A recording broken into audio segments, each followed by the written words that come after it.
Hello guys, this is News Listener by Angelo. Okay, so kahapon, ang Office of the Vice President ay nag-report ng 20.68 million pesos total domestic and international travel expenses. Imagine nyo guys, 20.68 million sa pagpunta ni Sara Duterte kung saan-saan, tinutulungan niya ba ang gobyerno para ang gobyerno sa mga kababayan natin? Right? So now let's listen from the Office of the Vice President itself. Okay? So play natin to. Uh, yan. The expenses of the security personnel and the civilian personnel. Okay, imagine 7 point. Magkano to? Ito po, in particular, are just foreign trips. Hindi kasama yung 7.4 million pesos. And sabi daw nila, hindi raw ginastusan ng taong bayan yung travel expenses ni Sara Duterte. Yung ginastusan lang natin ay yung travel expenses ng mga security and civilian security. Grabe, no?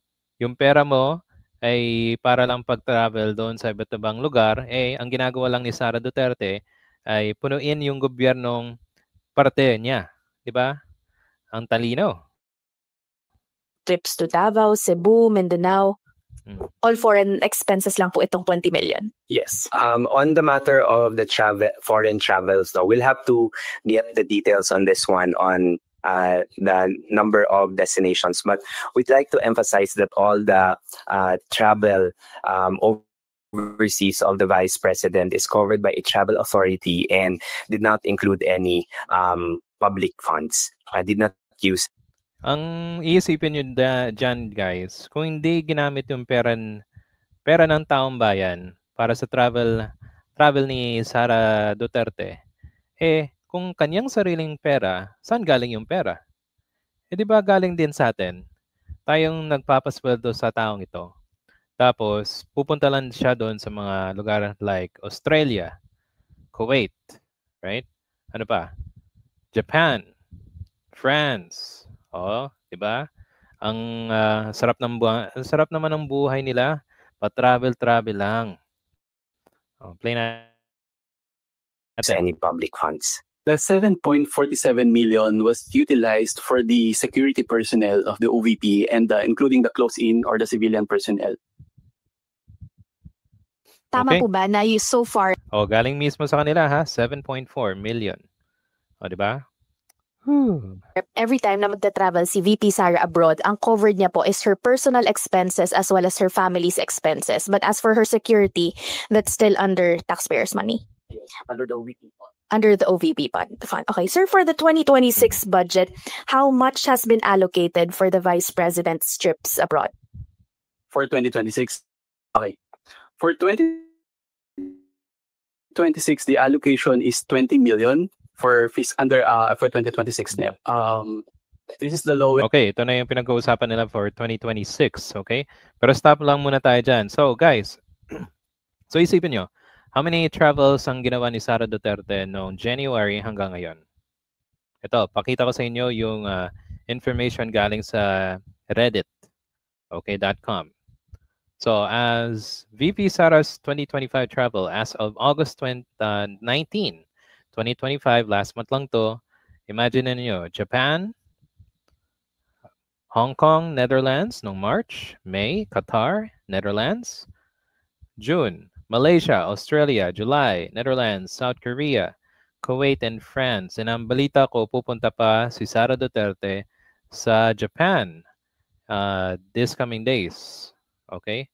So, kung si Sara Duterte ay nagta-travel ng kanyang kasama ng kanyang mga security, taxpayers money yung binabayad, nagbabayad sa kanila, 'di ba? Pero yung kay Sara, sariling expenses niya. Meron ba siyang negosyo? I'm sure ito ay galing sa atin, 'di ba? Imagine niyo, pupunta ka sa iba't ibang bansa, yung plane ticket hindi naman siguro napakamura niyan, di ba? I'm sure, napakamahal ng mga travel tickets, especially sa mga malalayong bansa, katulad ng Netherlands, di ba? France, Kuwait, Qatar. Australia, di ba? Anong ginawa ni Sara Duterte doon?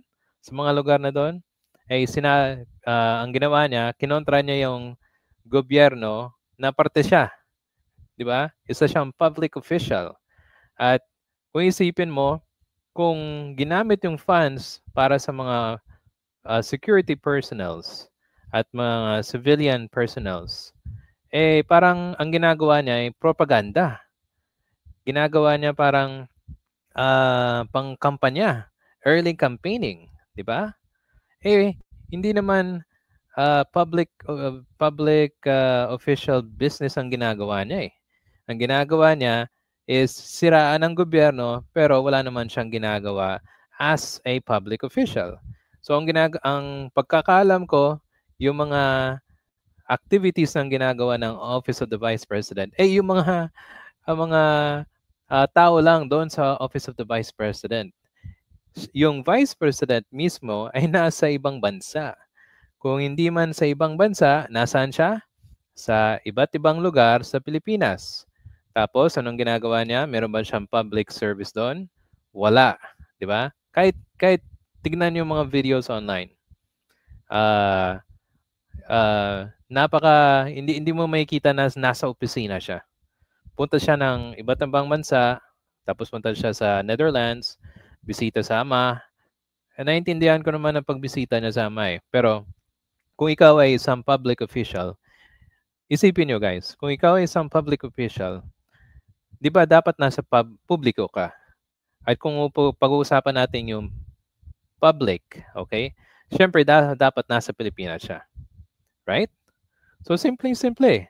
Ginastusan mo yung securities mo, domestic and international for 20 million pesos. So, sana, yung 20 million pesos doon, napupunta sana doon sa mga nangangailangan. Diba? Okay. So, yan. Now, ito yung isang mga events papakita ko sa inyo, guys. Okay? Dito sa 1PH. Okay? Ito yung isa sa mga events na nangyayari doon sa nang pumunta siya ng Paris. Naging trending muna. Sa Kuwait. No? Yung pagbisita nga ni VP Sara Duterte doon. Dahil kapansin-pansin daw po, ito base sa mga reaksyon po ng mga nagpapakalat ng video. Na napakarami daw bodyguard. Totoo. Di ba? Daming bodyguards Ang dami nga naman Pero ang liit ng tao. talaga. Mas marami pa dun sa talagang dumalo. Di ba? Sa inyo, ano yan? Parang lokohan Yung pera natin ay ginagastusan doon sa pagpunta niya sa iba't ibang bansa para lang magpropaganda, mag-early campaigning. Diba? Para magmakaawa yung kanilang tatay nasa The Hague. Kinidnap daw. Diba?